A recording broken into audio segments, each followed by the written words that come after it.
선지자 아모스는 6장까지 하나님께서 싫어하시는 이스라엘의 죄악상을 낱낱이 들추어 지적하였습니다. 개인적인 죄, 백성들의 죄, 권세자들의 죄, 그런가 하면 부요한 자들의 죄, 그 모든 사회의 악, 그와 같은 것을 지적하여 보여주었어요. 그러니 이제는 깨닫고 돌아오라, 회개하고 돌아오라. 그래야 하나님께서 긍휼히 여기실 것이다. 그렇게 외칩니다. 그런데 저들이 돌이키지를 아니에요. 그러니 이제 아모스가 장차 임하게 될 이 심판에 대해서 아주 구체적으로 낱낱이 그렇게 보여주고 있습니다.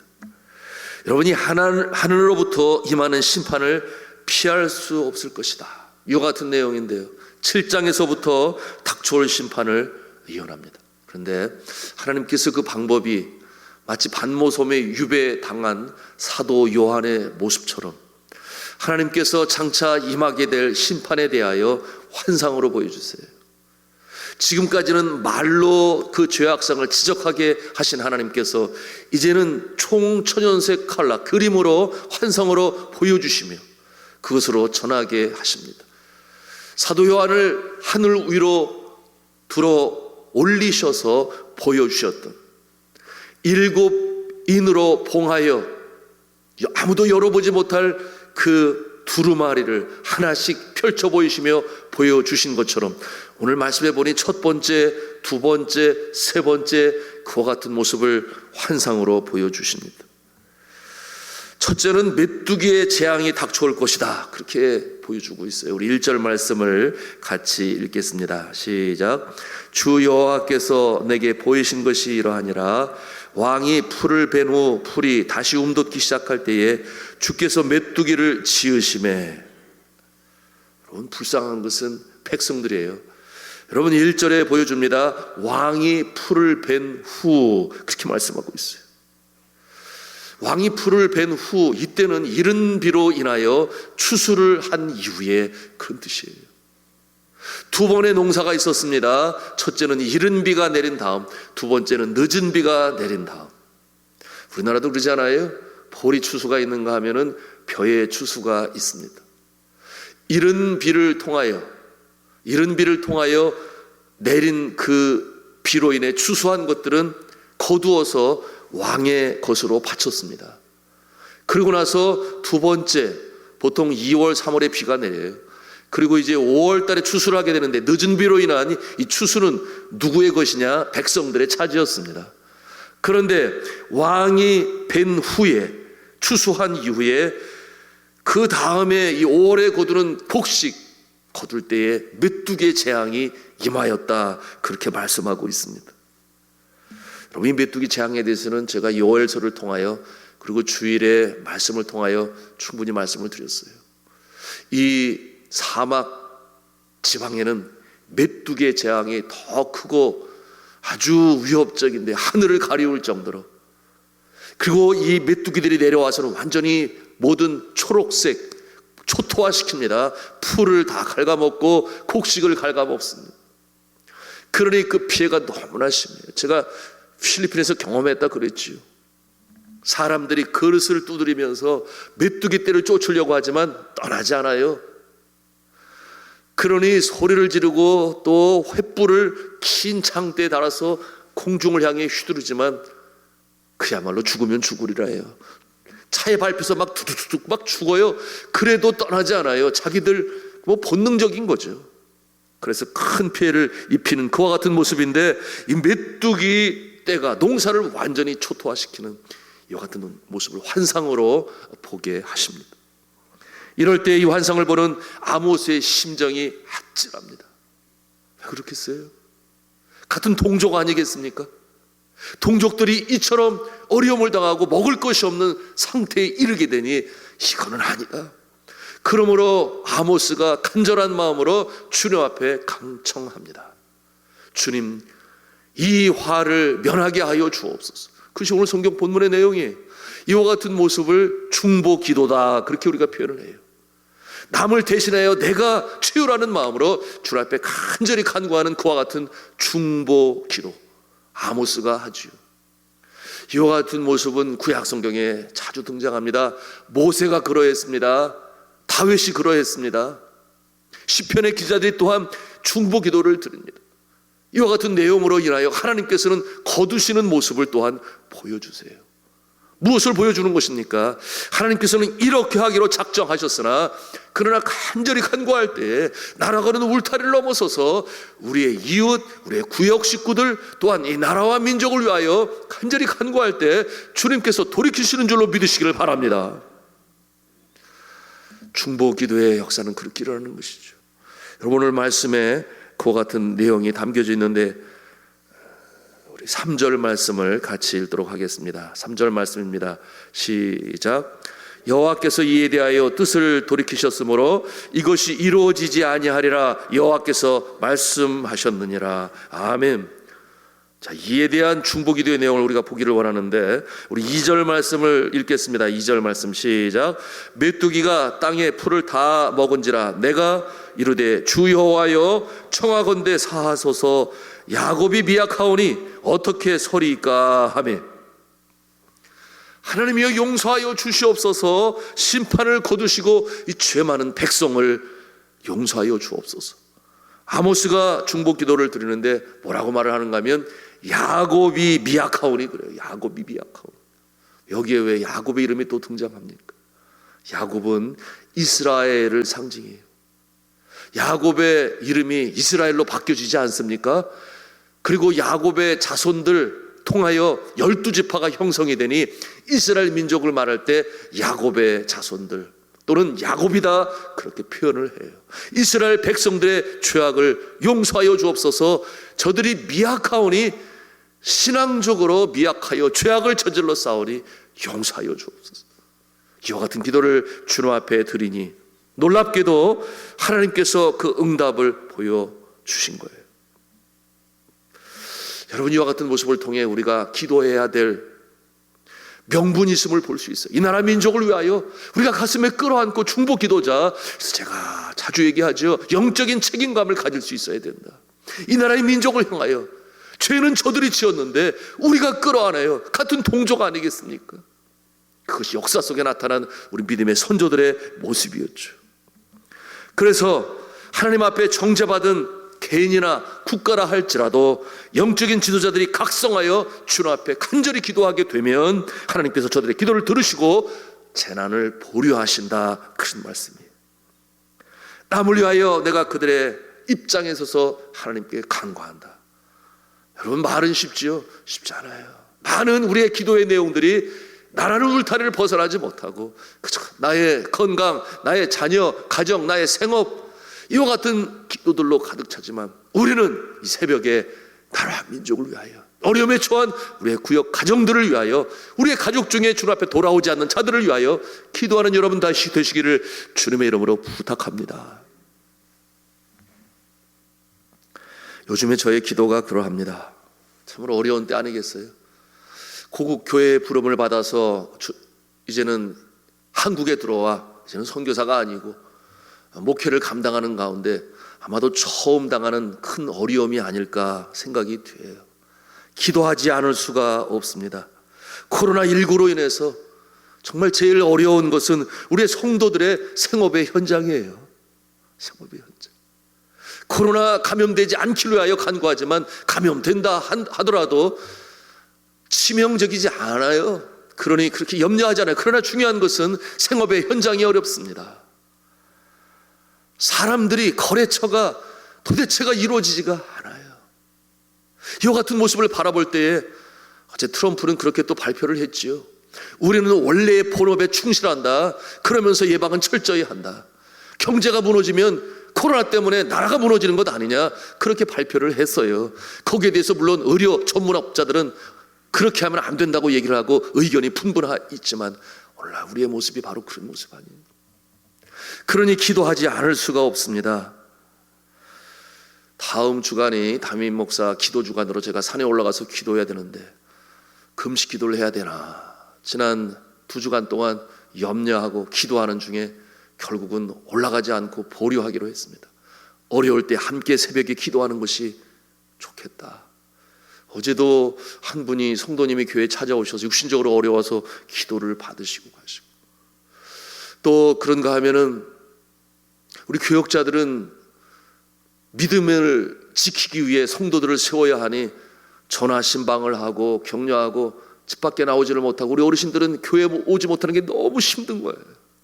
유일한 낙이기도 낙 아니겠습니까? 하나님께 예배하고 같은 또래 어르신들끼리 서로 교제되는, 그리 힘들어요. 그러니 저들의 신앙을 돌봐야 되니 전화로 신방을 하고, 또 우리 주일학교 교역자들은 매일같이 말씀으로 송부하고 또 찬송을 보내고 전화하고 저들의 부모에게 또한 전화해서 자녀들이 믿음 안에 잘 크고 있는가, 이와 같은 일들로 우리 교역자들이 기도하며 하루하루를 보내는 가운데 있습니다. 이와 같은 때에 주의 종들이 간절히 간구해야 되는데, 기도해야 되는데, 저도 마찬가지로 이 모습이 옳다, 함께 기도하고 교회를 떠나지 않고 지키는 것이 맞다, 이와 같은 마음으로 나라와 민족을 위하여 기도하고 있습니다. 사랑하는 성도 여러분, 주의 종들이 아모스와 같이 나라와 민족을 가슴에 끌어안고 충보하며 기도하는 그 모습이 될 수 있도록 기도해 주시기를 부탁합니다. 두 번째, 불의 재앙을 환상으로 봅니다. 우리 4절 말씀을 같이 읽도록 하겠습니다. 시작. 주 여호와께서 또 내게 보이신 것이 이러하니라. 주 여호와께서 명령하여 불로 징벌하게 하시니 불이 큰 바다를 삼키고 육지까지 먹으려 하는지라. 여러분, 지난 주일 오후에 요한계시록 말씀 강해를 하면서 여호와의 날 마지막 날에 하나님의 이 큰 재앙 심판은 불로 임할 것이다, 그렇게 제가 말씀으로 나누었어요. 여러분, 소돔과 고모라 성이 불로 심판당하지 않아요? 화산 폭발을 말하는 거예요. 불이 하늘에서 떨어지니 불로 멸망하는 모습인데, 이와 같은 환상을 아모스가 보는 것입니다. 여러분, 역사 속에 폼페이라고 하는 도시가 그처럼 화산 폭발로 인하여 완전히 멸망당한 모습을 우리가 보지 않아요. 최근에는 필리핀의 딸 화산이 폭발함으로 그 주변에 있는 많은 사람들이 죽고 또 어려움을 당하고, 우리가 저들을 위하여 또 수건을 보내고 뭐 이와 같은 일들을 했습니다마는, 그런가 하면은 임박한 큰 화산 폭발이 있으니 백두산 아니겠습니까? 많은 지질학자들이 이에 대해서 이미 경고의 나팔을 불고 있어요. 불로 멸망당할 그 죄악의 현장, 여러분, 이 땅에 이 활화산이 지금 몇 개가 있는가? 1400개가 있다고 그래요. 여러분, 이 1400개가 일시에 터진다고 한번 상상을 해보십시오. 물론 그러지 말아야 되는데, 여호와의 날 마지막 날에 왜 그와 같은 일이 없겠어요? 불로 심판하시고자 하시면 하나님께서 손가락 하나만 까딱하셔도 그와 같은 일은 얼마든지 일어날 수 있는 것인데, 그렇게 된다면 이 지구는 또 어떻게 되는 것입니까? 그런데 이 광경을 환상으로 보는 아모스가 다시금 하나님께 간청하지 않습니까? 우리 5절 6절 말씀 같이 읽도록 하겠습니다. 시작. 이에 내가 이르되 주 여호와여 청하건대 그치소서, 야곱이 미약하오니 어떻게 서리이니까. 주 여호와께서 이에 대하여 뜻을 돌이켜 주 여호와께서 이르시되 이것도 이루지 아니하리라 하시니라. 아멘. 아멘이죠. 아모스가 간청합니다. 야곱이 미약함에, 믿음이 연약하고 신앙이 연약하여 이렇게 죄를 범했습니다. 긍휼히 여겨 주옵소서. 간절히 간청을 하니 하나님께서 이것도 이루지 아니하리라 하시니라. 여러분, 주의 종의 역할은 이렇게 중요합니다. 중재자의 모습이죠. 하나님과 사람 사이 기도함으로, 중보함으로 이런 중요한 역할을 감당합니다. 아모스가 본 세 번째 환상은 다림줄의 환상이었어요. 여러분, 다림줄 아십니까? 공사 현장에 가보신 분은 금방 알아요. 제가 필리핀, 네팔 또 학교, 교실, 건축 많이 하다 보니 다림줄이 뭔지 금방 알죠. 수평을 잡는 것이 있고 수직을 잡는 것이 있어요. 네팔은 수평을 잡을 때, 우리나라는 이 자로 합니다마는, 레이저를 쏴서도 합니다마는, 네팔은 여전히 제가 보면서 웃었는데, 이 호수가 있어요. 물호수, 속이 투명한 보이는 물호수, 거기다 물을 담아서 이렇게 양쪽으로 하면 그 수평이 똑같아요. 이렇게 되지는 않아요. 그렇게 해서 수평을 잡고 여전히 다림줄을 가지고 이 수직을 잡습니다. 무거운 줄을 끈에 달아서 이렇게 느리는 거예요. 그럼 이 벽돌 쌓는 것이 수직으로 똑바로 올라가는지 안 하는지를 그것을 통해서 볼 수 있습니다. 주께서 친히 다림줄을 들고 아모스에게 묻는 거예요. 네가 보라, 이 성벽이 똑바로 서 있는지. 무엇을 보여줍니까? 예루살렘 성전의 벽, 그것이 삐뚤어져 있으니 이제 가만히 놔두어도 그냥 완전히 무너질 것 같은 상황, 또는 한쪽이 볼록하게 튀어나와서 무너질 수밖에 없는 그런 상황. 죄악으로 말미암아 패역한 이스라엘 백성의 그 모습을 다림줄을 통해서 보여주시는 거예요. 그와 같은 모습을 바라보는 아모스의 마음이 아픕니다. 이건 어떻게 할 수가 없는 거예요. 이미 이루어진 일이에요. 삐뚤어 잘못 쌓여진 이와 같은 영적인 죄악의 모습. 그러니 저가 직접 궁궐로 찾아 들어가지 않습니까? 이거는 왕과談판을 줘야 될 일이에요. 그래서 저가 이제 궁궐 안으로 왕을 만나러, 여로보암 왕을 만나러 들어가려고 하는데 그 앞에 마가 선자가 있으니, 그는 누구입니까? 베델의 제사장 아마샤라고 그랬어요. 베델은 북왕국 이스라엘의 가장 큰 성소 아니겠습니까? 그와 같은 곳에 아마샤는 제사장이다. 그러니 그 나라를 대표하는 제사장의 모습이에요. 이와 같은 모습을 통해서 그가 이제 이 아모스를 막아서는 것입니다. 왕의 직속 제사장이 그 권세를 가지고 하나님께서 남왕국에서 북왕국에 보내어 아모스를 통해 이제 잘못된 모습을 직언하게 하고 왕을 만나게 하려고 하는데 아마샤가 막아서는 것입니다. 그러면서 여로보암 왕에게 고자질을 하지 않아요? 그거 10절에 있는 말씀인데 우리 10절 말씀을 함께 읽도록 하겠습니다. 시작. 때에 베델의 제사장 아마샤가 이스라엘의 왕 여로보암에게 보내어 이르되 이스라엘 족속 중에 아모스가 왕을 모반하나니 그 모든 말을 이 땅이 견딜 수 없나이다. 싫은 거죠. 듣기 싫은 거예요. 누가? 이 제사장이, 아마샤 제사장이 싫어요. 아모스의 국가 멸망에 대한 예언을 듣기 싫어하는 것입니다. 왜냐하면 자신은 평화로다, 평화로다, 평강이 이로다 그렇게 말하고 있어요. 왕에게도 그렇게 말을 하고 백성들에게도 그렇게 말을 하고 죄악이 관영하고 있는데 평화로다, 평화로다, 이게 제사장이 할 말입니까? 아니잖아요. 그런데 아모스는 이제 재앙이 임박하였다. 예루살렘 성벽이 무너질 것이다. 그렇게 말을 하니 서로 대치되는 상황 아니겠습니까? 상충하고 충돌하는 그와 같은 입장에 있으니 둘 중에 하나는 거짓 선지자 아니겠냐 그 말이에요. 그러니 제가 어떻게 해요? 그날에서 쫓아내려고 합니다. 우리 12절 13절 말씀, 12절 13절 말씀 같이 읽겠습니다. 시작. 아마샤가 또 아모스에게 이르되 선견자야, 너는 유다 땅으로 도망하여 가서 거기에서나 떡을 먹으며 거기에서나 예언하고 다시는 베델에서 예언하지 말라. 이는 왕의 성소요 나라의 궁궐임이니라. 여러분, 이와 같은 제사장을 가리켜서 세상 말로 뭐라고 그러죠? 어용이라고 그럽니다. 어용. 권력의 영앞에서 줏대 없이 거기에 발을 맞추는 자들을 어용이라고 표현을 하죠. 백성들의 안위보다는 자신의 안위가 먼저인 자들이 바로 그와 같은 모습을 가지고 있습니다. 도덕적으로, 윤리적으로 회복해야 될 그와 같은 현시 이 상황을 바라보면서도 그저 나라를 다스리는 권력에 치부하는 그와 같은 모습들 왜 없겠어요? 안타깝게도 어느 시대에도 있었습니다. 지금도 있어요. 우리나라 역사 속에서도 마찬가지였어요. 일제강점기 시대에 신사참배를 거부하고 그러다가 결국 감옥에 갇히지 않았습니까? 순교당하지 아니했습니까? 그 안에서 민족의 해방을 위하여 간절히 기도했습니다. 그런데 또한 반대편에 무리가 있었어요. 너무나 가슴 아픈 얘기죠. 신사참배는 국민의 의례에 불과하다. 일본의 입장에 서서 신사참배를 한 주의 종들이 있었습니다. 그러기에 대다수의 기독교인들이 또 함께 신사참배에 참여했어요. 너무나 대조적이지 않습니까? 아마샤와 아모스의 모습을 보는 듯합니다. 세월이 흘러 1992년 6월 18일이었어요.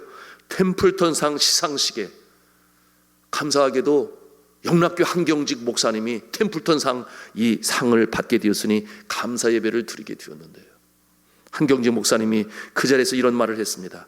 일제 때 신사 참배를 했는데 그 죄를 제대로 참회하지 못했습니다. 일생의 짐이었는데 우상 숭배의 죄를 이제야 참회합니다. 눈물을 흘려 회개하는 모습을 보였어요.